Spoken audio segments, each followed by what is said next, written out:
ते वासुदेवाय। ओम सुरभ्ये नमः। ओम सुरभ्ये नमः। ओम सुरभ्ये नमः। मूकं करोति वाचालं पङ्गुं लङ्घायते गिरिं यत्कृपातमहं वन्दे श्रीगुरुं दीनतारिणं श्रीचैतन्यमीश्वरं परमानन्दमाधवं। नमो विष्णुपादाय कृष्णप्रेष्ठाय भक्तराघवाय नमस्ते गौरसेवायां ಸದಾ ನಿವೇದಿತಾತ್ಮನಿವಾದೋಪಯೋಪಾದಾತ್ಮಪೂರ್ಣಾಶ್ರಮ ಪ್ರಚಾರ. ಎಲ್ರಿಗೂ ಹರೇ ಕೃಷ್ಣ. ನಿನ್ನೆ ತನಕ 4ನೇ ಅಧ್ಯಾಯದ 4ನೇ ಶ್ಲೋಕದವರೆಗೆ ನಾವು ಓದಿದ್ದೇವೆ. ಇವತ್ತು 5ನೇ ಶ್ಲೋಕವನ್ನ ನಾವು ಓದ್ಲಿಕ್ಕಿದ್ದೇವೆ. 4ನೇ ಶ್ಲೋಕದಲ್ಲಿ ಅರ್ಜುನ ಎಲ್ಲರನ್ನ ಅಂದ್ರೆ ಬದ್ಧ ಜೀವವನ್ನ ರೆಪ್ರೆಸೆಂಟ್ ಮಾಡ್ತಾ, ಬದ್ಧ ಜೀವಿಗಳನ್ನ, ನನ್ನಂತಹ ಬದ್ಧ ಜೀವಿಗಳನ್ನ ರೆಪ್ರೆಸೆಂಟ್ ಮಾಡ್ತಾ ಪ್ರಶ್ನೆ ಹಾಕ್ತಿದ್ದಾರೆ ಅರ್ಜುನ ಭಗವಂತನಲ್ಲಿ. ಇಷ್ಟೆಲ್ಲ ಹೇಳ್ತಿದ್ದೀರಲ್ಲ ನೀವು, ನಾನು ಸೂರ್ಯನಿಗೆ ಹೇಳಿದ್ದೇನೆ ಅಂತ ಹೇಳಿ, ಆದ್ರೆ ಸೂರ್ಯ ನಿನಗಿಂತ ದೊಡ್ಡವನಲ್ವೇ, ಹೇಗೆ ನೀನು ಹೇಳಿದ್ದು, ಹೇಗೆ ನಾನು ನಂಬುದು ಅಂತ ಹೇಳಿ ಪ್ರಶ್ನೆ ಹಾಕಿದ್ದಕ್ಕೆ ಭಗವಂತ ಈ ರೀತಿಯಲ್ಲಿ ಉತ್ತರ ಕೊಡ್ತಿದ್ದಾರೆ. ಶ್ರೀ ಭಗವಾನುವಾಚ ಬಹೂನಿ ಮೇ ವ್ಯತೀತಾನಿ ಜನ್ಮಾನಿ ತವ ಚಾರ್ಜುನ ತಾನಿ ಅಹಂ ವೇದ ಸರ್ವಾಣಿ ನ ತ್ವಂ ವೇತ್ತಃ ಪರಂತಪ. ಶ್ರೀ ಭಗವಾನುವಾಚ ಬಹೂನಿ ಮೇ ವ್ಯತೀತಾನಿ ಜನ್ಮಾನಿ ತವ ಚಾರ್ಜುನ ತಾನ್ಯಹಂ ವೇದ ಸರ್ವಾಣಿ ನ ತ್ವಂ ವೇತ್ತಃ ಪರಂತಪ. ಶ್ರೀ ಭಗವಾನುವಾಚ ಬಹೂನಿ ಮೇ ವ್ಯತೀತಾನಿ ಜನ್ಮಾನಿ ತವ ಚಾರ್ಜುನ ತಾನ್ಯಹಂ ವೇದ ಸರ್ವಾಣಿ ನ ತ್ವಂ ವೇತ್ತಃ ಪರಂತಪ. ಬಹೂನಿ ಮೇ ವ್ಯತೀತಾನಿ, ನಾನು, ಆಮೇಲೆ ನೀನು, ತವ, ಇಬ್ಬರು ಕೂಡ ತುಂಬಾ ಜನ್ಮಗಳಾಗಿದೆ ನಮಗೆ ಇಬ್ಬರಿಗೂ ಕೂಡ. ಆದ್ರೆ ನಾನು ಎಲ್ಲವನ್ನ ನೆನಪಿಟ್ಟುಕೊಂಡಿದ್ದೇನೆ, ನೀನು ಒಂದನ್ನು ಕೂಡ ನೆನಪಿಟ್ಟುಕೊಂಡಿಲ್ಲ ಅಂತ ಹೇಳ್ತಿದ್ದಾರೆ. ಅನುವಾದ: ಶ್ರೀಲ ಪ್ರಭುಪಾದರಿಗೆ ಜಯವಾಗಲಿ. ದೇವೋತ್ತಮ ಪರಮ ಪುರುಷನು ಹೀಗೆ ಹೇಳಿದನು: ಶತ್ರು ದಮನನಾದ ಅರ್ಜುನನೇ, ನೀನು ನಾನು ಅನೇಕ ಜನ್ಮಗಳನ್ನು ಕಳೆದಿದ್ದೇವೆ. ವ್ಯತೀತಾನಿ ಅಂದ್ರೆ ಕಳೆದಿದ್ದೇವೆ, ಅಂದ್ರೆ ಆಗಿದೆ ಈಗಾಗಲೇ ಅಂತ. ನನಗೆ ಅವೆಲ್ಲ ಜನ್ಮದ ನೆನಪಿದೆ, ನನಗೆ ಅವೆಲ್ಲ ಜನ್ಮಗಳ ನೆನಪಿದೆ, ಆದರೆ ನಿನಗಿಲ್ಲ. ಭಾವಾರ್ಥ ತುಂಬಾ ಸುಲಭ ಅರ್ಥ ಆಗೋ ವಿಷಯ, ಅದ ಕಾರಣ ಮುಂದೆ ಹೋಗ್ತೀನಿ. ಪ್ರಶ್ನೆ ಇರುವಾಗ ಚರ್ಚೆ ಮಾಡೋಣ. ಭಾವಾರ್ಥ: ಬ್ರಹ್ಮ ಸಂಹಿತೆ 5.33 ನಮಗೆ ಭಗವಂತನ ಹಲವು ಅವತಾರಗಳ ವಿಷಯ ತಿಳಿಯುತ್ತದೆ ಬ್ರಹ್ಮ ಸಂಹಿತೆಯಿಂದ. ಅಲ್ಲಿ ಹೀಗೆ ಹೇಳಿದೆ: ಅದ್ವೈತಮಚ್ಯುತ ಮನಾದಿ ಮನಂತ ರೂಪಂ ಆದ್ಯಂ ಪುರಾಣ ಪುರುಷಂ ನವಯೌವನಂ ಚ ವೇದೇಶು ದುರ್ಲಭಮದುರ್ಲಭಮಾತ್ಮ ಭಕ್ತೋ ಗೋವಿಂದಮಾದಿ ಪುರುಷಂ ತಮಹಂ ಭಜಾಮಿ. ಭಗವಂತ ಒಬ್ಬನೇ, ಭಗವಂತ ಯಾವತ್ತೂ ಒಬ್ಬನೇ. ಅವನು ಹೇಗೆ ಪ್ರಿಸಮ್ ಅಂತ, ಪ್ರಿಸನ್ ಅಲ್ಲ, ಪ್ರಿಸಮ್.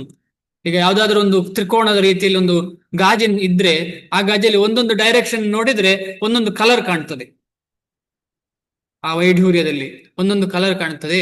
ಅದೇ ರೀತಿಯಲ್ಲಿ ಭಗವಂತ ಒಬ್ಬ, ಅವ ಭಕ್ತ ಯಾವ ರೀತಿಯಲ್ಲಿ ನೋಡ್ಬೇಕು ಆ ರೀತಿಯಲ್ಲಿ ಕಾಣ್ತಾನೆ. ಭಗವಂತನಿಗೆ ಭಕ್ತ ರಾಮನ ನೀತಿಯಲ್ಲಿ ಅಂದ್ರೆ ರಾಮರಾಗಿ ಕಾಣ್ತಾನೆ, ನರಸಿಂಹ ಅಂದ್ರೆ ನರಸಿಂಹ ರೂಪದಲ್ಲಿ ಕಾಣ್ತಾನೆ. ಆ ರೀತಿಯಲ್ಲಿ ಭಗವಂತ ಹೇಳಿದ್ರೆ ಒರಿಜಿನಲ್ ಭಗವಂತ ಅಂದ್ರೆ ಒಬ್ಬನೇ, ಅದು ಶ್ಯಾಮ ಸುಂದರ ಕೃಷ್ಣ. ಅದಕ್ಕೆ ಗೋವಿಂದಂ ಆದಿ ಪುರುಷಂ ತಮಹಂ ಭಜಾಮಿ. ಅದ್ವೈತ ಅಚ್ಯುತ ಅನಾದಿ ಅನಂತ ರೂಪಂ ಆದ್ಯಂ ಪುರಾಣ ಪುರುಷಂ ನವಯೌವನಂ ಚ ವೇದೇಶು ದುರ್ಲಭಂ ಅದುರ್ಲಭಂ ಆತ್ಮಭಕ್ತೌ ಗೋವಿಂದಮಾದಿ ಪುರುಷಂ ತಮಹಂ ಭಜಾಮಿ. ಇದರ ಅರ್ಥ ನೋಡಿಕೊಂಡು ಇನ್ನು ಸ್ವಲ್ಪ ಚರ್ಚೆ ಮಾಡೋಣ. ನಾನು ದೇವೋತ್ತಮ ಪರಮ ಪುರುಷನಾದ ಗೋವಿಂದನನ್ನು ಭಜಿಸುತ್ತೇನೆ, ಕೃಷ್ಣನನ್ನು ಭಜಿಸುತ್ತೇನೆ. ಆತನು ಆದಿ ಪುರುಷನು, ಪರಾತ್ಪರನು, ಚ್ಯುತಿಯಿಲ್ಲದ ಅಚ್ಯುತನು, ಅನಾದಿ ಪುರುಷನು. ಅನಂತ ರೂಪವನ್ನು ತಾಳಿದರೂ ಅವನು ಆದಿಪುರುಷನು, ಪುರಾಣ ಪುರುಷನು, ಸದಾ ನವ ಯೌವನನು, ಶೋಭಿತನು. ಭಗವಂತನ ಇಂತಹ ನಿತ್ಯವಾದ ಆನಂದಮಯವಾದ ಸರ್ವಜ್ಞ ರೂಪಗಳನ್ನು ವೇದಗಳ ಪಂಡಿತೋತ್ತಮರು ಅರ್ಥ ಮಾಡಿಕೊಳ್ಳಬಲ್ಲರು. ಆದರೆ ಅವು ಯಾವಾಗಲೂ ಪರಿಶುದ್ಧರಾದ ಭಕ್ತರ ಮುಂದೆ ಸದಾ ಪ್ರಕಟವಾಗಿರುತ್ತದೆ. ಬ್ರಹ್ಮ ಸಂಹಿತೆಯಂತೆ. ಅದ್ವೈತ ಅಂತ ಹೇಳಿದ್ರೆ ಎರಡು, ಎರಡಿಲ್ಲದವ ಅಂದ್ರೆ ಒಬ್ಬನೇ, ಭಗವಂತ ಅಂತ ಹೇಳಿದ್ರೆ ಒಬ್ಬನೇ. ಚ್ಯುತಿ ಇಲ್ಲದವ ಅಚ್ಯುತ. ಅನಾದಿ ಅಂದ್ರೆ ಆದಿಂದಲೇ ಇರುವವನು. ಅನಂತ ಅಂದ್ರೆ ಎಲ್ಲವೂ ಅವನದ್ದೇ.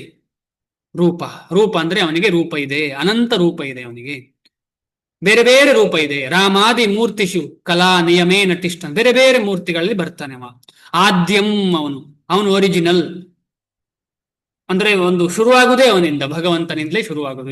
ಅದರ ಮುಂದೆ ಏನು ಇಲ್ಲ, ಅದರ ಹಿಂದೆ ಅಂದ್ರೆ ಅದಕ್ಕಿಂತ ಮುಂದೆ ಹೋಗ್ಲಿಕ್ಕೆ ಏನು ಇಲ್ಲ. ಪುರಾಣ, ತುಂಬಾ ಹಳಬ್ಬ. ಪುರಾಣ ಪುರುಷವ, ತುಂಬಾ ಹಳಬ್ಬ. ತುಂಬಾ ಹಳಬ್ಬ ಆದ ಕೂಡಲೇ ಅಜ್ಜ ಆಗ್ಬೇಕಲ್ಲ. ಇಲ್ಲಿ ನೋಡಿ ನವ ಯೌವನಂಚ ಅಂತ ಬಂದಿದೆ. ಅಂದ್ರೆ ಭಗವಂತನ ಎಲ್ಲ ಗುಣಗಳು ತದ್ದು ವಿರುದ್ಧ. ನಮಗನ್ನಿಸ್ತದೆ ಪುರಾಣ ಅಂತ ಹೇಳ್ತಿದ್ದಾರೆ, ನವ ಯೌವನ ಅಂತ ಹೇಳ್ತಿದ್ದಾರೆ. ಅದು ಹೇಗೆ ಸಾಧ್ಯ ಅಂತ. ವೇದೇಶು ದುರ್ಲಭ ಅಂತ ಹೇಳ್ತದೆ, ಅದುರ್ಲಭ ಅಂತ ಹೇಳ್ತಿದೆ. ಏನು ಹೇಗೆ?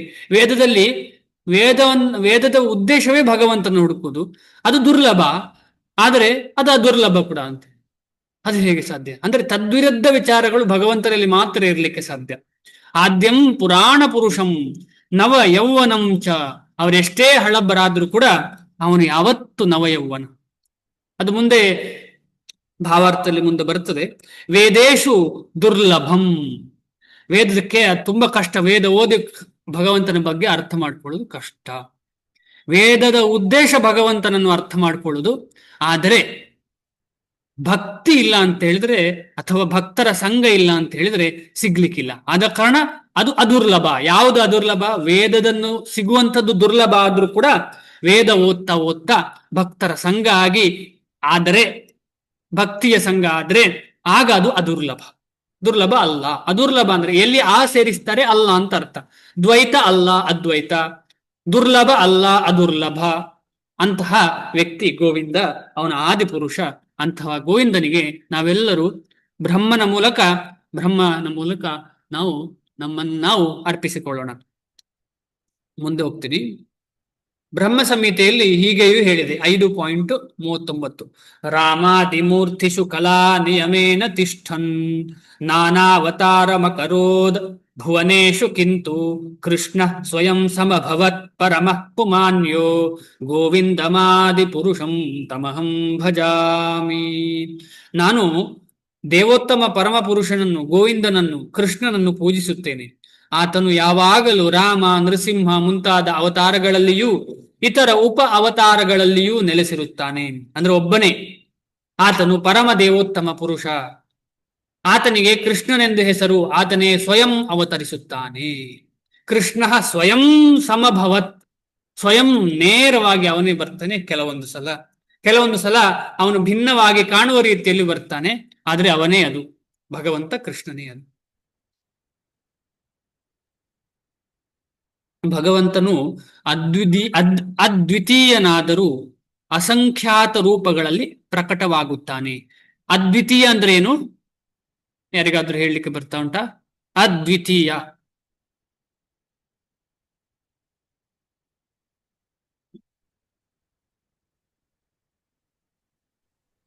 ನೇರ ಅರ್ಥ ಏನು ಅಂತ ಅಷ್ಟೇ. ನೇರವಾಗಿ ಅದ್ವಿತೀಯ ಅಂದ್ರೆ ಏನು? ಭಗವಂತನು ದ್ವಿತೀಯ ಇಲ್ಲೇ, ಎರಡನೇ ಇಲ್ಲೇ ಇರೋದು ಪ್ರಭುಜಿ, ಅದು ಒಂದೇ ಒಂದು. ಭಗವಂತ ಎರಡಲ್ಲ, ಒಂದೇ ಅಂತ. ಒಬ್ಬನೇ. ಒಬ್ಬನೇ ಭಗವಂತ. ಒಬ್ಬನೇ ಆದರೂ ಧನ್ಯವಾದ ಮಾತಾಜಿ, ಅಸಂಖ್ಯಾತ ರೂಪಗಳಲ್ಲಿ ಪ್ರಕಟವಾಗುತ್ತಾನೆ. ಅದು ಯಾವುದು ಅಂತ ನಮ್ಗೆ ಗೊತ್ತಾಯ್ತು. ಭಗವಂತನ ರೂಪಗಳಿಗೆ ಲೆಕ್ಕ ಇಲ್ಲ, ಅಸಂಖ್ಯಾತ. ಅದಕ್ಕೋಸ್ಕರ ಅಸಂಖ್ಯಾತ ರೂಪಗಳಲ್ಲಿ ಪ್ರಕಟವಾಗುತ್ತಾನೆ ಎಂದು ವೇದಗಳಲ್ಲಿ ಹೇಳಿದೆ. ಅವನು ವರ್ಣವನ್ನು ಬದಲಾಯಿಸಿದರೂ ತಾನೇ ಆಗಿ ಉಳಿಯುವ ವೈಡೂರ್ಯದಂತೆ. ಆ ವೈಡೂರ್ಯ ಅಂತ ಹೇಳುವಂತ ಸ್ಫಟಿಕ ಮಣಿಯಲ್ಲಿ ಹೇಗೆ ಬೇರೆ ಬೇರೆ ದಿಕ್ಕಿನಿಂದ ನೋಡಿದ್ರೆ ಬೇರೆ ಬೇರೆ ಬಣ್ಣಗಳು ಕಾಣುತ್ತದೆ, ಅದೇ ರೀತಿಯಲ್ಲಿ ಭಕ್ತರ ಮನಸ್ಥಿತಿಗೆ ಅನುಗುಣವಾಗಿ, ಭಕ್ತರ ಪ್ರೇಮಕ್ಕೆ ಅನುಗುಣವಾಗಿ ಆ ವ್ಯಕ್ತಿ ಕೃಷ್ಣ ಬೇರೆ ಬೇರೆ ರೂಪದಲ್ಲಿ ಕಾಣಿಸಿಕೊಳ್ತಾನೆ. ಪರಿಶುದ್ಧರಾದ ಭಕ್ತರು ಹಲವು ರೂಪಗಳನ್ನು ಅರ್ಥ ಮಾಡಿಕೊಳ್ಳಬಲ್ಲರು. ಆದರೆ ವೇದಗಳ ಸರಳ ಅಧ್ಯಯನದಿಂದ ಅವನು ಅರ್ಥವಾಗುವುದಿಲ್ಲ. ವೇದಗಳಿಂದ ಸುಮ್ಮನೆ ಅಧ್ಯಯನ ಮಾಡಿದ್ರೆ ಅರ್ಥ ಆಗುವುದಿಲ್ಲ. ವೇದೇಶು ದುರ್ಲಭಂ ಅದುರ್ಲಭಂ ಆತ್ಮಭಕ್ತು. ಅರ್ಜುನನಂತಹ ಭಕ್ತರು ಭಗವಂತನ ನಿತ್ಯ ಸಂಗಾತಿಗಳು. ಮೊನ್ನೆ ಯಾರೋ ಹೇಳಿದ್ರಲ್ಲ, ಅರ್ಜುನ ನರನಾರಾಯಣ ಆದ ಕಾರಣ ಅರ್ಜುನನಿಗೆ ಭಗವದ್ಗೀತೆ ಹೇಳಿದ್ರು ಅಂತ. ಮುಂದೆ ಬರ್ತದೆ, ಸೂರ್ಯನಿಗೆ ಹೇಳಿರುವಾಗ ಕೂಡ ಅರ್ಜುನ ಅಲ್ಲೇ ಇದ್ದ ಅಂತೇಳಿ. ಹಾಗೆ ಯಾಕೆ ಅರ್ಜುನನಿಗೆ ಹೇಳಿಲ್ಲ? ಸೂರ್ಯನಿಗೆ ಎಷ್ಟೋ ಕೋಟಿಯ ವರ್ಷಗಳ ಹಿಂದೆ ಸೂರ್ಯನಿಗೆ ಹೇಳುವಾಗ ಕೂಡ ಯಾವುದು ಈ ಭಗವದ್ಗೀತೆಯನ್ನು, ಆಗ ಕೂಡ ಅರ್ಜುನ ಇದ್ದ. ಅರ್ಜುನನಿಗೆ ಹೇಳಲಿಲ್ಲ. ಆಗ ನರ ಆಗಿರ್ಲಿಲ್ವಾ? ಆಗ್ಲೂ ನರನೇ ಆಗಿದ್ದ. ಅರ್ಜುನನಂತಹ ಭಕ್ತರು ಭಗವಂತನ, ಅದಕ್ಕೆ ಯಾಕೆ ಹಾಗೆ ಹೇಳಿದ್ದು ಅಂದ್ರೆ, ನರ ಅಂತ ಹೇಳಿದ್ರೆ ನಿತ್ಯ, ನಿತ್ಯ ಅಂತ ಹೇಳಿದ್ರೆ ಸೂರ್ಯ ಇರುವಾಗ್ಲೂ ಯಾವತ್ತೂ ಅವರು ಶುದ್ಧ ಭಕ್ತರು. ಯಾರು? ಅರ್ಜುನ. ನಮ್ಮ ಹಾಗೆ ಬದ್ಧ ಆತ್ಮರಲ್ಲ. ಅರ್ಜುನ ಅಂತ ಹೇಳುವ ಮುಕ್ತ ಆತ್ಮ, ಶುದ್ಧ ಆತ್ಮ, ನಿತ್ಯ ಭಗವಂತನ ಸಂಗಾತಿಗಳು. ಅದು ಆ ಅಂತರಂಗ ಶಕ್ತಿಯಲ್ಲಿ ಕಾರ್ಯನಿರ್ವಹಿಸುವವರು. ನಾವೆಲ್ಲ ಬಹಿರಂಗ ಅಂದ್ರೆ ಬಹಿರಂಗ ಅಂತ ಹೇಳೋಕ್ಕಿಂತ ತಟಸ್ಥ ಶಕ್ತಿಯಲ್ಲಿ ಕಾರ್ಯನಿರ್ವಹಿಸುವವರು ನಾವು. ಅವರು ಯಾವತ್ತೂ ಅಂತಹ ಭಕ್ತರು ಶುದ್ಧ ಭಕ್ತರು. ಆದ ಕಾರಣ ನಾವು ಅವರನ್ನ ಅಷ್ಟು ತುಂಬಾ ಸುಲಭವಾಗಿ ಅರ್ಥ ಮಾಡ್ಲಿಕ್ಕೆ ಸಾಧ್ಯ ಇಲ್ಲ, ಅರ್ಜುನನಂಥವರನ್ನ. ಅರ್ಜುನನಾಗ್ಲಿ, ಯುಧಿಷ್ಠರಾಗ್ಲಿ, ನಕುಲ, ಸಹಜ ಇವರೆಲ್ಲರೂ ಶುದ್ಧ ಭಕ್ತರು. ಭಗವಂತನು ಅವತರಿಸಿದಾಗಲೆಲ್ಲ ಸಂಗಾತಿಗಳಾದ ಭಕ್ತರು ಭಗವಂತನನ್ನು ಬೇರೆ ಬೇರೆ ಪಾತ್ರಗಳಲ್ಲಿ ಸೇವಿಸಲು ತಾವೂ ಅವತಾರವೆತ್ತುತ್ತಾರೆ. ಯಾಕೆ ಅರ್ಜುನ ಬಂದ ಅಂತ ನಮಗೆ ಅರ್ಥ ಆಯ್ತು. ಯಾಕೆ ಯುಧಿಷ್ಠಿರ ಮಹಾರಾಜರು ಬಂದರು ಅಂತ ಅರ್ಥ ಆಯ್ತು. ಅರ್ಜುನನು ಈ ಭಕ್ತರಲ್ಲಿ ಒಬ್ಬ. ಕೋಟ್ಯಂತರ ವರ್ಷಗಳ ಹಿಂದೆ ಶ್ರೀಕೃಷ್ಣನು ಸೂರ್ಯ ದೇವನಾದ ವಿವಸ್ವಾನನಿಗೆ ಭಗವದ್ಗೀತೆಯನ್ನು ಉಪದೇಶಿಸಿದಾಗ ಅರ್ಜುನನು ಬೇರೊಂದು ಪಾತ್ರದಲ್ಲಿ ಅಲ್ಲಿದ್ದ ಎಂದು ಈ ಶ್ಲೋಕದಲ್ಲಿ ಅರ್ಥವಾಗುತ್ತದೆ. ಆದ ಕಾರಣ ಯಾಕೆ ಅರ್ಜುನನಿಗೆ ಹೇಳಿದ ಅಂತ ಹೇಳುದು, ಅದು ಕೃಷ್ಣನ ಒಂದು ಸ್ವ ಇಚ್ಛೆ. ಆದರೆ ಭಗವಂತನಿಗೂ ಅರ್ಜುನನಿಗೂ ವ್ಯತ್ಯಾಸ ಏನೆಂದರೆ, ಭಗವಂತನಿಗೆ ಆ ಘಟನೆಯ ನೆನಪಿತ್ತು. ಸೂರ್ಯನಿಗೆ ಹೇಳಿದ ಭಗವದ್ಗೀತೆ ಹೇಳಿದ ಘಟನೆ ಕೃಷ್ಣನಿಗೆ ಗೊತ್ತುಂಟು. ಅರ್ಜುನ ಅಲ್ಲೇ ಇದ್ರೂ ಕೂಡ, ಎಲ್ಲೋ ಇದ್ರೂ ಕೂಡ ಅರ್ಜುನನಿಗೆ ಗೊತ್ತಿಲ್ಲ, ನೆನಪಿಲ್ಲ. ಅರ್ಜುನನಿಗೆ ಅದನ್ನು ಜ್ಞಾಪಿಸಿಕೊಳ್ಳಲು ಆಗಲಿಲ್ಲ. ವಿಭಿನ್ನಾಂಶವಾದ ಜೀವಿಗೂ ಭಗವಂತನಿಗೂ ಇದೇ ವ್ಯತ್ಯಾಸ. ವಿಭಿನ್ನ ಅಂಶ ಅಂದ್ರೇನು? ಮುಂಚೆ ಡಿಸ್ಕಷನ್ ಮಾಡಿದ ಕಾರಣ ಪ್ರಶ್ನೆ ಕೇಳ್ತಿದ್ದೀನಿ. ವಿಭಿನ್ನ ಅಂಶ ಅಂದ್ರೇನು?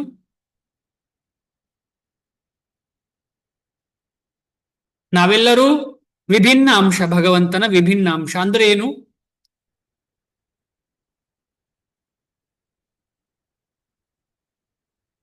ಹರೇ ಕೃಷ್ಣ ಪ್ರಭು, ನಾವು ಭಗವಂತರಿಂದ ಬೇರ್ಪಟ್ಟ ಅಂಶ ಅಂತ ಅನ್ಕೊಂಡಿದೀನಿ ಪ್ರಭು. ಅದು ಕರೆಕ್ಟೇ. ಭಿನ್ನ ಅಂದ್ರೆ ಬೇರ್ಪಟ್ಟದ್ದು, ಕರೆಕ್ಟ್. ಅಂದ್ರೆ ಎಂತ, ನಿಮಗೆ ಏನ್ ಅರ್ಥ ಆಯ್ತು ಅದರಿಂದ? ಅಂದ್ರೆ ಭಗವಂತ ವಿಭು, ನಾವು ಅಣು ಅನ್ನೋ ತರ ಅಂತ ಅನ್ನಿಸ್ತು. ಓಕೆ, ಬೇರೆ ಯಾರಿಗಾದ್ರೂ ನೆನಪಿದೆಯಾ? ವಿ ಅಂದ್ರೆ ಏನು? ಭಿನ್ನ ಅಂದ್ರೆ ಏನು? ಭಗವಂತನ ಎಲ್ಲಾ ಗುಣಗಳನ್ನು ನಮ್ಮಲ್ಲೂ ಇದಾವೆ ಅಂತ ಪ್ರಭು. ಓಕೆ, ಭಗವಂತನ ಎರಡು ಅಂಶಗಳು ಭಿನ್ನವಾಗಿದೆ. ಯಾವುದು ಅದು? ಒಂದು ಜೀವ, ಮತ್ತೊಂದು ಯಾವುದು? ಜೀವ, ಇನ್ನೊಂದು ಆತ್ಮ. ಜೀವ ಆತ್ಮ ಒಂದೇ. ಭಗವಂತನಿಂದ ಬೇರ್ಪಟ್ಟ ಎರಡು ಅಂಶಗಳಿವೆ. ಆತ್ಮ ಪರಮಾತ್ಮ ಪ್ರಭುಜಿ. ಪರಮಾತ್ಮ ಅಂದ್ರೆ ಭಗವಂತನೇ. ಆತ್ಮ ಕರೆಕ್ಟ್, ಅದು ಜೀವಿ ನಾವೆಲ್ಲರೂ. ಇನ್ನೊಂದು ಭಿನ್ನ ಅಂಶ ಯಾವುದು? ನಾವು ಮಾಯಿಗೆ ಒಳಗೆ ಬಿಡ್ತೇವೆ. ದೇವೋತ್ತಮ ಪರಮ ಪುರುಷ. ಅಲ್ಲ, ಅವರಿಂದ ಭಿನ್ನವಾದ ಯಾವುದು ಅಂತ. ಅವರಿಂದ ಭಿನ್ನವಾದ ಯಾವುದು ಅಂತ. ಅವರಿಂದ ಭಿನ್ನವಾದ್ದು ಎರಡಿದೆ. ಮೂರು ಶಕ್ತಿಯಲ್ಲಿ ಹಾ ಯಾರಾದ್ರೂ? ಪ್ರಕೃತಿ ಪ್ರಭು. ಹಾ, ಪ್ರಕೃತಿ. ಈಗ ಬಂತು ಪ್ರಕೃತಿ. ಪ್ರಕೃತಿ ಪ್ರಕೃತಿ ಮತ್ತು ಜೀವ. ಪ್ರಕೃತಿ ಅಂತ ಹೇಳುದು ಭಿನ್ನ ಅಂಶ, ಜೀವ ಅಂತ ಹೇಳುದು ವಿಭಿನ್ನ ಅಂಶ. ವಿ ಅಂತ ಸೇರಿಸ್ತಾರೆ ಜೀವಕ್ಕಾಗುವ. ಯಾಕೆ? ನಾವು ಭಗವಂತನ ತರಾನೇ ಎಲ್ಲಾ ಗುಣಗಳು ಇದೆ, ಆದ್ರೆ ಭಗವಂತ ವಿಭು, ನಾವು ಅಣು. ಹಾ, ಕರೆಕ್ಟ್ ಹೇಳಿದಿರಿ. ವಿ ಅಂತ ಹೇಳಿದ್ರೆ ವಿಶೇಷವಾದ ಭಿನ್ನಾಂಶ ಅಂತ ಅರ್ಥ. ಆ ವಿಶೇಷತೆ ಏನು ಅಂತ ಹೇಳಿದ್ರೆ ಅದು ಚಿತ್ಕಣ, ಅಂದ್ರೆ ಭಗವಂತನ ಗುಣ ನಮಗೂ ಇದೆ ಅಂತ ಅರ್ಥ. ಆದ್ರೆ ಪ್ರಕೃತಿಗೆ ಆ ಗುಣ ಇಲ್ಲ, ಆದ ಕಾರಣ ಅದಕ್ಕೆ ಭಿನ್ನಾಂಶ. ಅದು ವಿಭಿನ್ನ ಅಂಶ ಅಲ್ಲ, ಭಿನ್ನಾಂಶ ಅದು. ಆದ ಕಾರಣ ಪ್ರಕೃತಿಯನ್ನ ಬಹಿರಂಗ ಶಕ್ತಿ ಅಂತ ಹೇಳ್ತಾರೆ, ನಮ್ಮನ್ನ ತಟಸ್ಥ ಶಕ್ತಿ ಅಂತ ಹೇಳ್ತಾರೆ. ಅರ್ಜುನಾದಿಗಳನ್ನ ಭಗವಂತನ ರಾಧೆ ಇವರೆಲ್ಲರನ್ನ ಭಗವಂತನ ಏನ್ ಹೇಳ್ತಾರೆ, ಅಂತರಂಗ ಶಕ್ತಿಯಲ್ಲಿರುವವರು ಅಂತ ಹೇಳ್ತಾರೆ. ನಾವು ಮಧ್ಯದಲ್ಲಿ ಇರುವರು. ನಾವು ಇವರೊಟ್ಟಿಗೆ ಅಸೋಸಿಯೇಷನ್ ಆಗಿದ್ದೇವೆ. ಯಾರೊಟ್ಟಿಗೆ? ನಮ್ಮ ಫ್ರೆಂಡ್ಸ್ ಎಲ್ಲ ಯಾರು? ಪ್ರಕೃತಿಯಲ್ಲಿ ಇರುವವರು, ಮಾಯೆಯಲ್ಲಿ ಇರುವವರು. ಅವರೊಟ್ಟಿಗೆ ಅಸೋಸಿಯೇಷನ್ ಆದ ಕಾರಣ, ನಾವು ಅವರೊಟ್ಟಿಗೆ ಸಂಬಂಧ ಬೆಳೆಸಿದ ಕಾರಣ ನಾವೆಲ್ಲರೂ ಕೆಳಗಿದ್ದೇವೆ. ಆದ್ರೆ ನಾವು ತಟದಲ್ಲಿ ಇರುವವರು, ನಾವು ಕೆಳಗೂ ಬೀಳ್ಬಹುದು, ಮೇಲೆಯೂ ಹೋಗ್ಬೋದು. ಮೇಲೆ ಭೂಮಿಯ ಕಡೆಗೂ ಹೋಗ್ಬೋದು, ನೀರಿನ ಕಡೆಗೂ ಹೋಗ್ಬೋದು. ನಾವು ತಟದಲ್ಲಿ ಇರುವಂತಹ ಅಂಶ, ನಾವು ಬದ್ಧಾತ್ಮರು. ನಾವು ವಿಭಿನ್ನ ಅಂಶವಾದ ಜೀವಿಗೂ ಭಗವಂತನಿಗೂ ಇದೇ ವ್ಯತ್ಯಾಸ. ಇಲ್ಲಿ ಅರ್ಜುನನ್ನು ವಿಭಿನ್ನ ಅಂಶ ಅಂತ ತಕೊಂಡ್ರು ಕೂಡ ಅವರು ನಿಜವಾಗಿ ಹಾಗೆ ಅಲ್ಲ. ನಿಜವಾಗಿ ಹಾಗೆ ಅಲ್ಲ ಅಂತ ಹೇಳಿದ್ರೆ ಅವರು ಶುದ್ಧ ಭಕ್ತರಾದ ಕಾರಣ. ಆದರೆ ಅವರನ್ನು ಹಾಗೆ ತೋರಿಸಿಕೊಳ್ತಿದ್ದಾರೆ. ಯಾಕೆ ತೋರಿಸಿಕೊಳ್ತಿದ್ದಾರೆ ಅಂತ ನಮಗೆಲ್ಲರಿಗೂ ಗೊತ್ತು. ಯಾಕೆ ಅಂತ ಹೇಳಿದ್ರೆ ಆ ಮುಖೇನ ನಮ್ಮಂತ ಬದ್ಧ ಜೀವರಿಗೆ ಈ ಜ್ಞಾನ ಸಿಗಲಿ ಎಂಬ ಉದ್ದೇಶ. ಇಲ್ಲಿ ಶತ್ರುಗಳನ್ನು ಗೆಲ್ಲುವ ವೀರನೆಂದು ಅರ್ಜುನನನ್ನು ಸಂಬೋಧಿಸಿದ್ದರೂ ಅವನು ತನ್ನ ಹಿಂದಿನ ಹಲವು ಜನ್ಮಗಳಲ್ಲಿ ಆದದ್ದನ್ನು ಜ್ಞಾಪಿಸಿಕೊಳ್ಳಲಾರ. ಅದು ಯಾಕೆ ಅಂತ ಹೇಳಿದ್ರೆ ಭಗವಂತನ ಅಂತರಂಗ ಶಕ್ತಿಯ ಪ್ರಭಾವದಿಂದ ಅವನು ಮರೆಯುವ ಹಾಗೆ ಮಾಡಿದ್ದಾರೆ. ಆದುದರಿಂದ ಜೀವಿಯು ಐಹಿಕ ದೃಷ್ಟಿಯಲ್ಲಿ ಎಷ್ಟೇ ದೊಡ್ಡವನಾದರೂ ಭಗವಂತನಿಗೆ ಸಮಾನನಾಗಲಾರ. ಈಗ ಉದಾಹರಣೆಗೆ ಕೃಷ್ಣನ ಅಪ್ಪ ಅಮ್ಮನಿಗೆ ಕೃಷ್ಣ ದೊಡ್ಡ ಭಗವಂತ ಅಂತ ಗೊತ್ತಾದ್ರೆ ಆ ರೀತಿಯಲ್ಲಿ ಪ್ರೇಮ ನಡಿಲಿಕ್ಕೆ ಸಾಧ್ಯ ಉಂಟಾ? ಇಲ್ಲ. ಈಗ ಅರ್ಜುನನಿಗೆ ಕೃಷ್ಣ ಭಯಂಕರ ದೊಡ್ಡ ವ್ಯಕ್ತಿ ಅಂತ ಗೊತ್ತಾದ್ರೆ ಒಂದು ಫ್ರೆಂಡ್ಲಿ ಆಗಿ ಇರ್ಲಿಕ್ಕೆ ಸಾಧ್ಯ ಉಂಟಾ? ಇಲ್ಲ. ಅದಕ್ಕೋಸ್ಕರ ಭಗವಂತ ಆ ಒಂದು ಅಂತರಂಗ ಶಕ್ತಿಯಿಂದ ಇವರಿಗೆಲ್ಲವನ್ನ ಮರೆಯುವ ಹಾಗೆ ಮಾಡ್ತಾರೆ. ನಮಗೆ ಹಾಗೆ ಅಲ್ಲ, ನಮಗೆ ಬೇರೆ ರೀತಿಯಲ್ಲಿ, ನಮಗೆ ನಮ್ಮ ಕರ್ಮದಿಂದಾಗಿ ಆಗುವಂತ ವಿಷಯ. ಕೊನೆಗೆ ಅದು ಭಗವಂತನ ಪ್ರಭಾವವೇ. ಆದುದರಿಂದ ಜೀವಿಯು ಐಹಿಕ ದೃಷ್ಟಿಯಲ್ಲಿ ಎಷ್ಟೇ ದೊಡ್ಡವನಾದರೂ ಭಗವಂತನಿಗೆ ಸಮಾನನಾಗಲಾರ. ಭಗವಂತನ ನಿತ್ಯ ಸಂಗಾತಿಯಾದವನು ನಿಶ್ಚಯವಾಗಿಯೂ ಮುಕ್ತ ಜೀವಿ.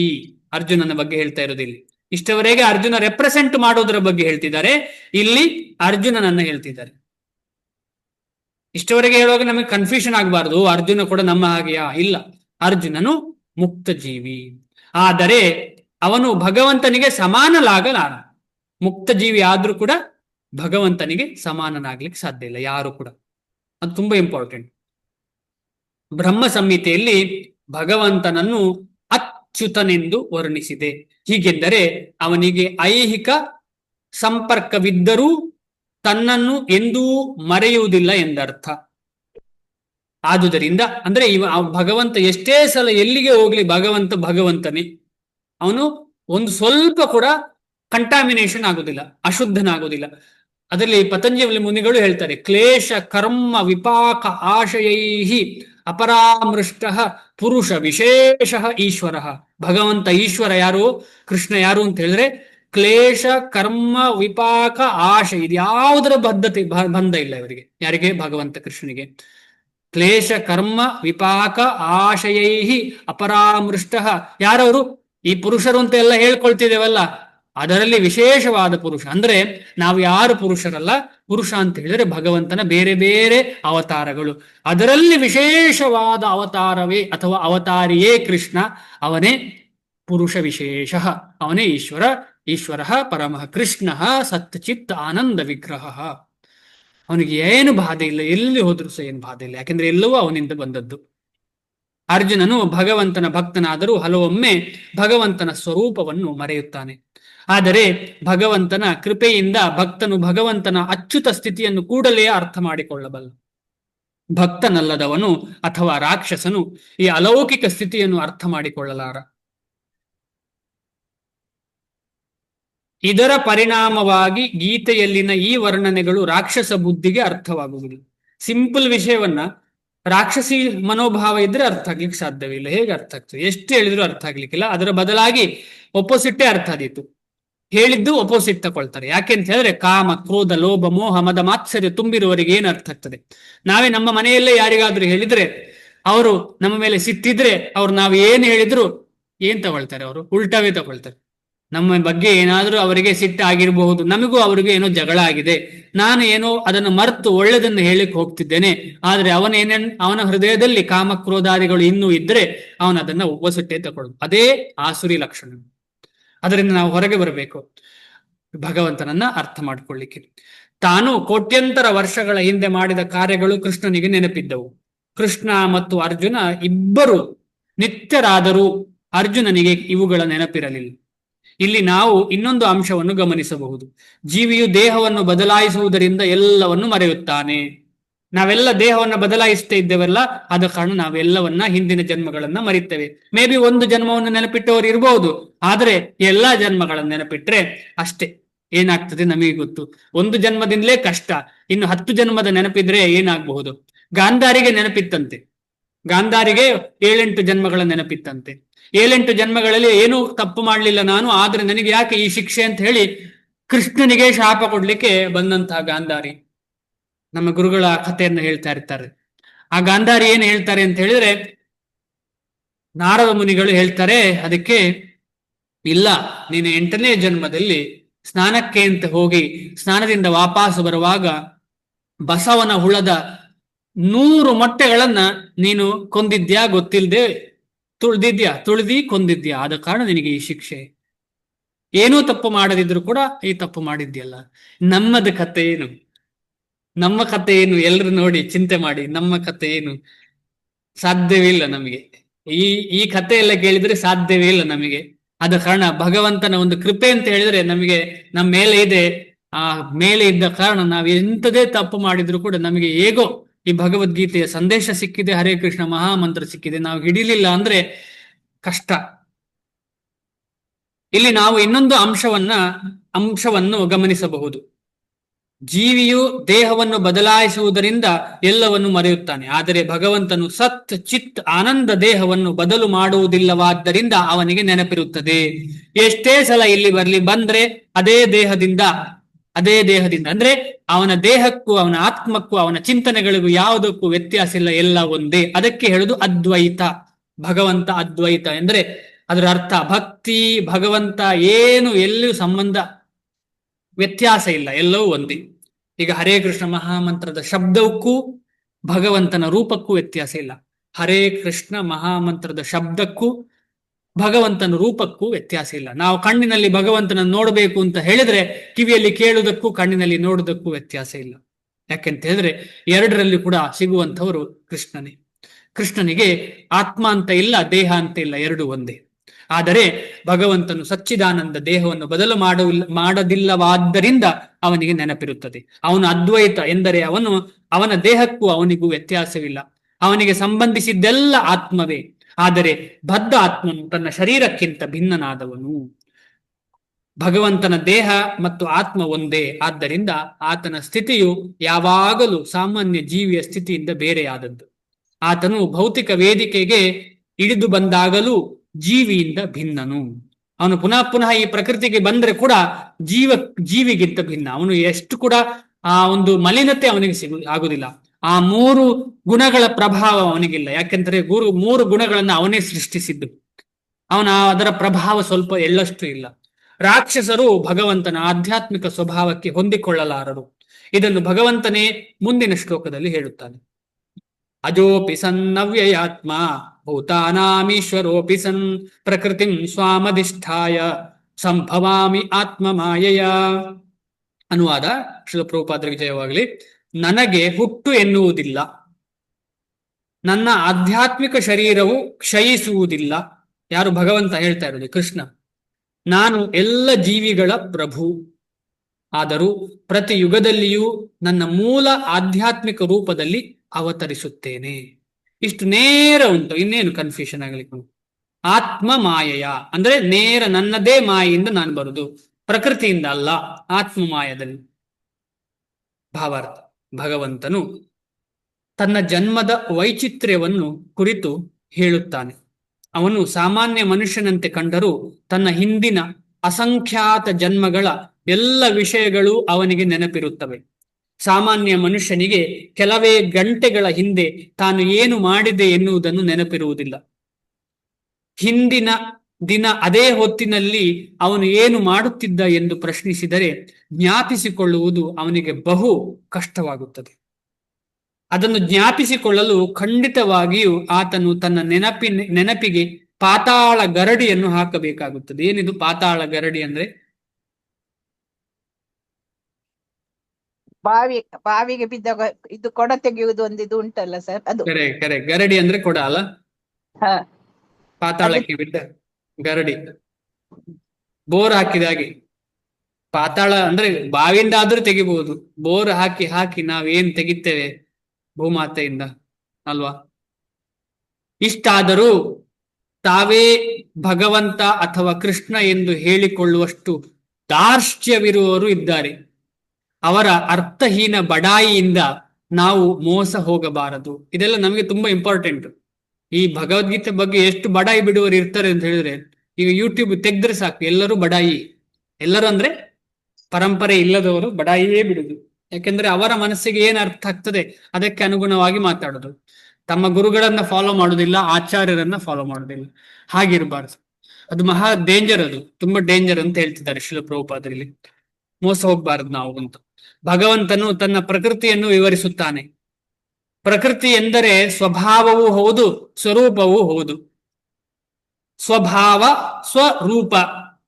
ಸ್ವಭಾವ ಅಂದ್ರೆ ಅಂತರಂಗ. ಈಗ ನಮ್ಮ ಸ್ವಭಾವ ಅಂತ ಹೇಳಿದ್ರೇನು? ನಮ್ಮ ಸ್ವಭಾವ ಅಂತ ಹೇಳಿದ್ರೆ ನಾವು ಹೇಗೆ ಜನರೊಟ್ಟಿಗೆ ಡೀಲ್ ಮಾಡ್ತೇವೆ. ಸ್ವರೂಪ ಅಂತ ಹೇಳಿದ್ರೇನು? ನೋಡುವಾಗ ಹೊರಗಿನ ಬಾಹ್ಯ ರೂಪ ಅಂತ ಕಂಡ್ರು ಕೂಡ ನಿಜವಾದ ಸ್ವರೂಪ ಅಂತ ಹೇಳಿದ್ರೆ ಆ ಸ್ವಭಾವವೇ. ಈಗ ಒಬ್ಬ ವ್ಯಕ್ತಿ ಎಷ್ಟೇ ಚೆನ್ನಾಗಿ ಕಾಣ್ಲಿ, ಒಂದಿನ ಒಳ್ಳೆ ಹತ್ರ ಹೋಗಿ ಮಾತಾಡಿದ್ರೆ ಅವನ ಬಾಯಿ ಹೊಲಸು ಅಂತ ಹೇಳಿದ್ರೆ ಅವನ ರೂಪ ಏನಾಗ್ತದೆ? ಇವನ ಮನಸ್ಸಿನಲ್ಲಿ ಓ ಚಂದ ಇದ್ದಾನೆ ನೋಡ್ಲಿಕ್ಕೆ, ಮನಸ್ಸು ಹೃದಯ ಮಾತ್ರ ಗಲೀಜೆ, ಒಂದು ಒಳ್ಳೆಯವನೇ ಅಲ್ಲ ವ್ಯಕ್ತಿ ಅಂತ ನಾವು ಹೇಳಲಿಕ್ಕೆ ಶುರು ಮಾಡ್ತೇವೆ. ಯಾಕೆ? ಅವನ ಸ್ವರೂಪ ಅಂತ ಹೇಳುದು ಹೊರಗೆ ಮಾತ್ರ ಅಲ್ಲ, ಒಳಗಿರುವಂತಹ ಸ್ವಭಾವವೇ ನಿಜವಾದ ಸ್ವರೂಪ. ಪ್ರಕೃತಿ ಎಂದರೆ ಸ್ವಭಾವವೂ ಹೌದು, ಸ್ವರೂಪವೂ ಹೌದು. ಈ ಪ್ರಕೃತಿ ಅಂತ ಹೇಳಿ ಆಯುರ್ವೇದದಲ್ಲಿ ಉಂಟು. ಆಯುರ್ವೇದದಲ್ಲಿ ನಿಮ್ಮ ಪ್ರಕೃತಿ ವಾತವ, ಪಿತ್ತವ, ಕಫವ ಅಂತೇಳಿ, ವಾತಃ, ಪಿತ್ತ, ಕಫವ ಅಂತೇಳಿ. ಆ ಪ್ರಕೃತಿ ಅಂತ ಹೇಳಿದ್ರೆ ಒಳಗಿರುವಂಥದ್ದು ಸ್ವಭಾವ. ಭಗವಂತನು ತಾನು ತನ್ನದೇ ಆದ ಶರೀರದೊಡನೆಯೇ ಅವತರಿಸುತ್ತೇನೆ ಎಂದು ಹೇಳುತ್ತಾನೆ. ತನ್ನದೇ ಆದ ನೇರವಾಗಿ ಅವತರಿಸುತ್ತೇನೆ, ಬರುವುದು ಅಲ್ಲಿಂದ ಅವತರಣ. ಸಾಮಾನ್ಯ ಜೀವಿಯು ಒಂದು ದೇಹದಿಂದ ಇನ್ನೊಂದು ದೇಹಕ್ಕೆ ಬದಲಾವಣೆ ಮಾಡುವಂತೆ ಭಗವಂತನು ಮಾಡುವುದಿಲ್ಲ. ಅಂದ್ರೆ ನಾವು ಹೇಗೆ ಅಪ್ಪ ಮತ್ತು ಅಮ್ಮನ ಸಂಪರ್ಕದಿಂದ ಬಂದಿದ್ದೇವೆ ಆ ರೀತಿಯ ಜನ್ಮ ಅಲ್ಲ, ಅಥವಾ ಆ ರೀತಿಯಲ್ಲಿ ಭಗವಂತ ಬರುವಂತದ್ದು ಅಲ್ಲ.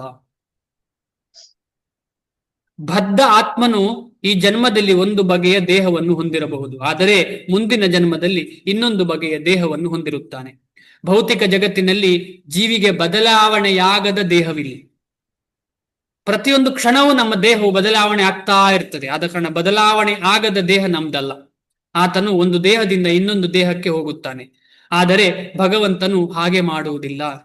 ದೇಹಿನೋಸ್ಮಿನ್ ಯಥಾ ದೇಹೇ ಕೌಮಾರಂ ಯೌವನಂ ಜರ, ನಾವು ನೋಡಿದ್ದೇವೆ 2ನೇ ಅಧ್ಯಾಯದಲ್ಲಿ. ತನ್ನ ಅಂತರಂಗ ಶಕ್ತಿಯಿಂದ ತಾನು ಅವತರಿಸಿದಾಗಲೆಲ್ಲ ಒಂದೇ ಮೂಲ ಶರೀರದಲ್ಲಿ ಕಾಣಿಸಿಕೊಳ್ತಾನೆ ಭಗವಂತ.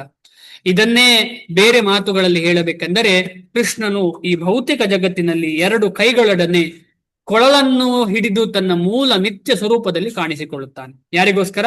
ನಮಗೆಲ್ಲರಿಗೋಸ್ಕರ ಭಗವಂತ ಈ ರೀತಿಯಲ್ಲಿ ಕಾಣಿಸಿಕೊಳ್ಳುತ್ತಾನೆ. ಈ ಭೌತಿಕ ಜಗತ್ತಿನ ಕಶ್ಮಲದ ಸೋಂಕಿಲ್ಲದೆ ತನ್ನ ನಿತ್ಯ ಶರೀರದಲ್ಲಿ ಒಂದೇ ರೀತಿಯಲ್ಲಿ ಕಾಣಿಸಿಕೊಳ್ಳುತ್ತಾನೆ. ಆತನು ತನ್ನ ಆಧ್ಯಾತ್ಮಿಕ ಶರೀರದಲ್ಲಿ ಕಾಣಿಸಿಕೊಂಡರೂ ಮತ್ತು ವಿಶ್ವದ ಪ್ರಭುವಾದರೂ ಸಾಮಾನ್ಯ ಜೀವಿಯಂತೆ ಜನ್ಮ ತಾಳಿರುವ ಹಾಗೆ ಕಾಣಿಸುತ್ತದೆ. ಭೌತಿಕ ಶರೀರದಂತೆ ಆತನ ಶರೀರವು ಕ್ಷಯಿಸುವುದಿಲ್ಲವಾದರೂ ಶ್ರೀಕೃಷ್ಣನು ಶೈಶವದಿಂದ ಬಾಲ್ಯಕ್ಕೆ, ಬಾಲ್ಯದಿಂದ ಯೌವನಕ್ಕೆ ಬೆಳೆಯುವಂತೆ ಕಾಣುತ್ತದೆ. ಆದರೆ ಆಶ್ಚರ್ಯದ ಸಂಗತಿ ಎಂದರೆ ಅವನಿಗೆ ಯೌವನದಾಚೆ ವಯಸ್ಸಾಗುವುದೇ ಇಲ್ಲ. ಕುರುಕ್ಷೇತ್ರದ ಯುದ್ಧದ ಹೊತ್ತಿಗೆ ಅವನಿಗೆ ಮನೆಯಲ್ಲಿ ಹಲವಾರು ಮೊಮ್ಮಕ್ಕಳಿದ್ದರು. ಎಂದರೆ ಐಹಿಕ ಲೆಕ್ಕದಲ್ಲಿ ಆತನಿಗೆ ಸಾಕಷ್ಟು ವಯಸ್ಸಾಗಿತ್ತು. ಈಗ ನಮಗೆ ನೋಡುವಾಗ ಕೆಲವು ಭಕ್ತರು, ಉದಾಹರಣೆಗೆ ಶ್ರೀಲ ಪ್ರಭುಪಾದನಂಥವರು, ಆಮೇಲೆ ಚೈತನ್ಯ ಮಹಾಪ್ರಭುಗಳು, ನಿತ್ಯಾನಂದ, ಇವರೆಲ್ಲ ಸಾಮಾನ್ಯ ವ್ಯಕ್ತಿ ಅಂತ ಕಾಣ್ತದೆ. ಈಗ ನಿತ್ಯಾನಂದ ಅಂದ್ರೆ ಚೈತನ್ಯ ಮಹಾಪ್ರಭುಗಳ ಅಣ್ಣ ನಿತ್ಯಾನಂದ ಮತ್ತು ಇನ್ನು ಕೆಲವು ಭಕ್ತರು 3 ತಿಂಗಳುಗಳ ಕಾಲ ನಿರಂತರ ಹರಿಕೀರ್ತನೆ, ಊಟ ತಿಂಡಿ ನಿದ್ದೆ ಎಲ್ಲ ಬಿಟ್ಟು 3 ತಿಂಗಳುಗಳ ಕಾಲ ಕಂಟಿನ್ಯೂಸ್, 500 ವರ್ಷ ಹಿಂದೆ ಕಂಟಿನ್ಯೂಸ್ ಮಾಡ್ತಾ ಇದ್ರು. ನಮಗೆ ಸಾಧ್ಯವಾದ ಅದೇ ರೀತಿಯಲ್ಲಿ ನಾವು ಇನ್ನೊಂದು ಉದಾಹರಣೆ, ಯಾರ ಉದಾಹರಣೆ ಕೊಟ್ಟದ್ದು ನಿಮ್ಗೆ ಯಾರಿಗಾರು ನೆನ್ಪುಂಟ? ಅವರು 3 ದಿವಸ ರಥ ಕಟ್ಟುವ ವಿಷಯದಲ್ಲಿ ಅವರು ನಿದ್ದೆ ಮಾಡಲಿಲ್ಲ. ಆಮೇಲೆ ಆ 3 ದಿವಸ ಆದ ಮೇಲೆ 3 ದಿವಸ ಉಳಿದಂತಹ ಜಪವನ್ನ ಕುಳಿತುಕೊಂಡು ಕಂಪ್ಲೀಟ್ ಮಾಡಿದ್ರು. ಒಂದೇ ಜಾಗದಲ್ಲಿ ಕುಳಿತು ಆ 3 ದಿವಸದ ಜಪವನ್ನ ಕಂಪ್ಲೀಟ್ ಮಾಡಿದ್ರು. ಯಾರು? ತುಂಬಾ ಇಂಪಾರ್ಟೆಂಟ್.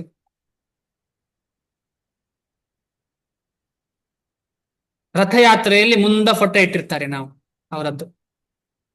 ಶರೀರ ವಿದೇಶದ್ದಾದ್ರೂ ಕೂಡ ಅವರನ್ನ ಹರಿದಾಸ್ ಠಾಕೂರ್. ಅಲ್ಲ ಅಲ್ಲ ಹರಿದಾಸ್ ಠಾಕೂರ್ ಅಲ್ಲ. ಒಂದು ಜಯಪ್ರಕಾಶ್ ಉದಾಹರಣೆ. ಆ ಜಯಪ್ರತಾಪ ಜಯಾನಂದ ಸ್ವಾಮಿ. ಪ್ರಭು. ಅಲ್ಲ, ಜಯಾನಂದ ಪ್ರಭು ಸ್ವಾಮಿ. ಕರೆಕ್ಟ್. ಜಯಾನಂದ ಪ್ರಭು. ಜಯಾನಂದ ಪ್ರಭುಗಳ ಕತೆ ಒಂದ್ಸಲ ಹೇಳಿದ್ದೆವು.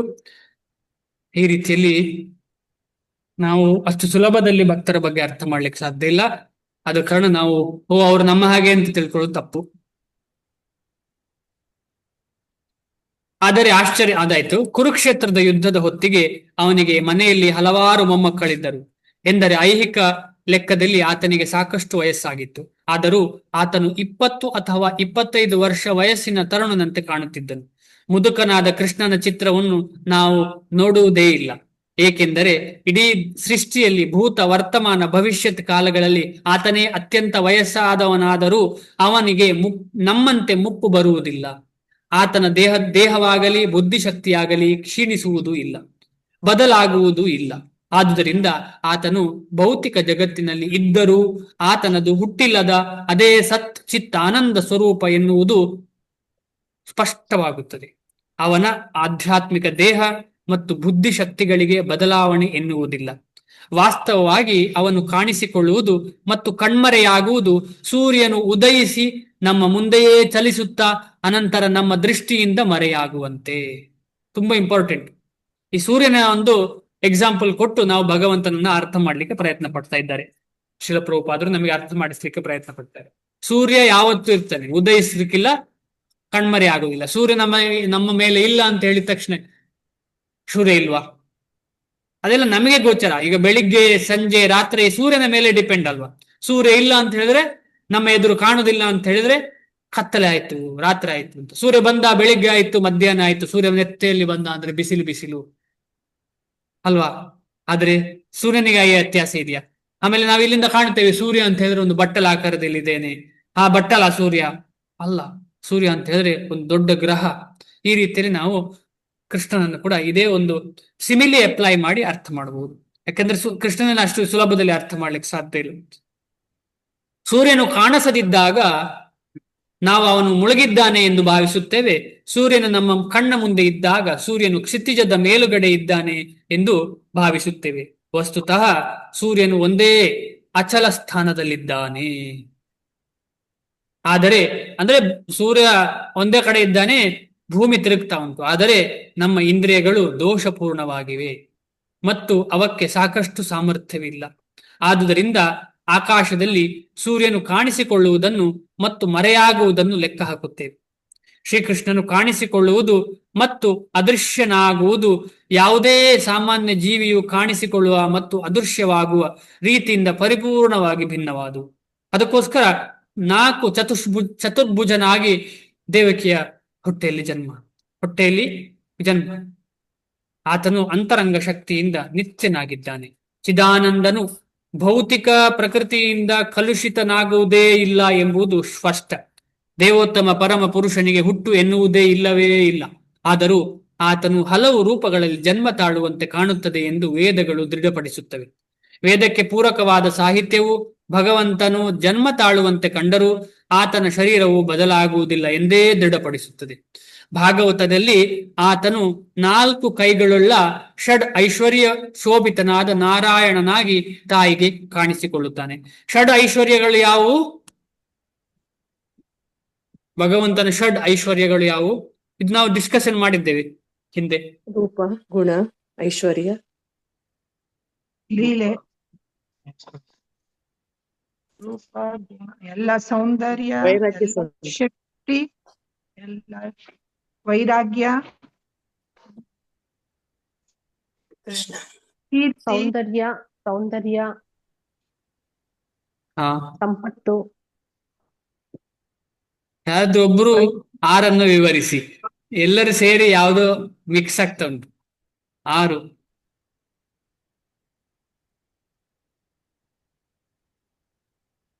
ರೂಪ ಗುಣ ಸಂಪತ್ತು. ಸೌಂದರ್ಯ ಒಬ್ರು ಸಂಪತ್ತು ಶಕ್ತಿ ವೈರಾಗ್ಯ. ಹೇಳಿ ಪುನಃ ಹೇಳಿ. ಹರೇ ಕೃಷ್ಣ. ಹೇಳಿ ಮತ್ತಜಿ, ಹೇಳಿದ್ರಲ್ಲ ಈಗ. ಹರೇ ಕೃಷ್ಣ. ರೂಪ ಹೇಳಿ. ಗುಣ ಸೌಂದರ್ಯ ಸಂಪತ್ತು ಶಕ್ತಿ ವೈರಾಗ್ಯ ಯಾವ್ದಾದ್ರು ಬಿಟ್ಟಿರ್ಬೋದು ಪ್ರಭು, ಗೊತ್ತಿಲ್ಲ. 4 ಹೇಳಿದ್ರಿ, ನಂಗೆ ಕೇಳಿದ್ 4. ರೂಪ ಗುಣ ರೂಪ ಗುಣವ ಗುಣ ಸೌಂದರ್ಯ ಸರಿ, ನಾನು ಹೇಳ್ತೀನಿ. ಐಶ್ವರ್ಯ, ಐಶ್ವರ್ಯ. ವೀರ್ಯ, ಐಶ್ವರ್ಯಸ್ಯ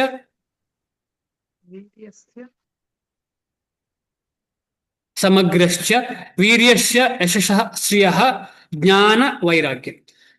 ಐಶ್ವರ್ಯ ಅಂತ ಹೇಳಿದ್ರೆ ಸಮಸ್ತ ಸೊತ್ತು ಭಗವಂತದ್ದು, ಎಲ್ಲವೂ ಭಗವಂತನ ಸೊತ್ತು. ಐಶ್ವರ್ಯಸ್ಯ ಸಮಗ್ರಸ್ಯ, ವೀರ್ಯ ಸಂಪೂರ್ಣ ಶಕ್ತಿ, ಯಶಸ್ಸಃ ಕೀರ್ತಿ. ಐಶ್ವರ್ಯಸ್ಯ ಸಮಗ್ರಶ್ಚ ವೀರ್ಯಸ್ಯ ಯಶಸ್ಸಃ ಶ್ರಿಯಃ ಜ್ಞಾನ ವೈರಾಗ್ಯಶ್ಚೈವ ಜ್ಞಾನ ವೈರಾಗ್ಯ. ಆಯ್ತಾ ಇಲ್ಲ? ಐಶ್ವರ್ಯಸ್ಯ ಸಮಗ್ರಶ್ಚ ವೀರ್ಯಸ್ಯ ಯಶಸ್ಸಃ ಶ್ರಿಯಃ ಜ್ಞಾನ ವೈರಾಗ್ಯ. ಆಯ್ತು, ಓಕೆ ಅಲ್ಲ? ಸಂಶಯ ಇಲ್ಲ ಅಲ್ಲ? 6 ಐಶ್ವರ್ಯ, ಬಂತು ಪ್ರಭು. ಹಾ ಬಂತು ಪ್ರಭು, 6 ಬಂತು. ಹಾ ಥ್ಯಾಂಕ್ ಯು. ತನ್ನ ಮೂಲ ನಿತ್ಯ ಸ್ವರೂಪದಲ್ಲಿ ಆತನು ಕಾಣಿಸಿಕೊಳ್ಳುವುದು ಜೀವಿಗಳ ವಿಷಯದಲ್ಲಿ ಅವನು ತೋರುವ ಅವಾಜ್ಯ ಕರುಣೆ. ಅವಾಜ್ಯ ಅಂದ್ರೆ ಏನು? ಅವ್ಯಾಜ, ಅವಾಜ್ಯ ಅಲ್ಲ, ಅವ್ಯಾಜ ಕರುಣೆ. ಕಾಸ್ಟ್ಲೆಸ್ ಇರ್ಬೋದಲ್ಲ, ಕಾಸ್ಟ್ಲೆಸ್ ಮರ್ಸಿ ಅಂತ ಹೇಳ್ತಾರಲ್ಲ.